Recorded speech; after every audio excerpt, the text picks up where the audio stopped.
All right, now let's get some more discussion. We are pleased to be joined by Mr. Liu Zhiqin, a senior fellow at the Chongyang Institute for Financial Studies at Renmin University of China. Great to have you with us, Mr. Liu, on our show.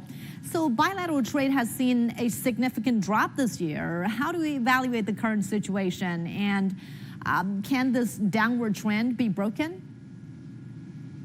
I should say that nobody in China or in the United States are willing or are happy to see the downwards of the trade relations, especially the volume really dropped a lot. It's a shocking and surprising all the market. But we see that when the government always say that they are going to have a healthy relations with China, we have to understand or we have to define what the meaning of the healthy or unhealthy in the United States regarding the relations with China. Does that mean that China should not say anything that disagree with whatever the United States has done to China? When China retaliated something that against the American that has imposed on Chinese economy or the companies, is that healthy or not healthy? So this is the big challenge or big dispute between two sides. What the United States said on unhealthy relations with China, that means the United States always insisted their hegemony and also the one-sided decision on domestic law that to govern the international issues on the interfering in other state and domestic matters. This is the big problem. So I should say that we should not only try to have a healthy relations between China and the United States, we should have a constructive relations, have a normal relations is more important than anything. But at the moment that the United States is always showing hostility against China in all fields. We can feel that this is the key point and the key problem between our relations. Well, a healthy relationship, Mr. Liu, let's look at that together with another remark by another U.S. official earlier. He said that Raimondo's visit will signal that while Washington is not seeking to decouple from China, it will uphold its own national security interests. What does that tell us about the complexity of bilateral relations?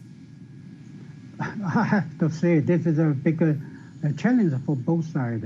We have to see not only what they are saying, but we are more concerned what they are doing. If we compare what they are saying and what they are doing, we see totally different directions. When they tell us that they do not want to decouple from China, but really they have done something to decouple from China, because they stopped all the Chinese companies to be involved to have investment in the United States. And also we can see some other actions taken by the United States.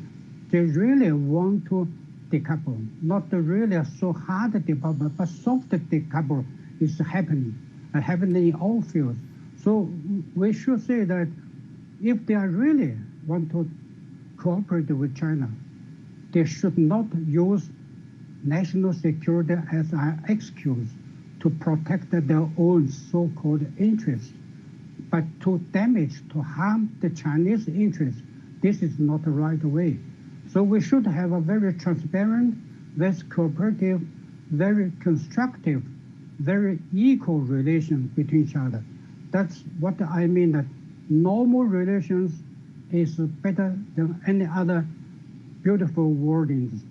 So we hope that the American side can really understand what the key concern of the Chinese people and the Chinese entrepreneur, because we want to have close cooperation and further develop our the business with our partner in the United States.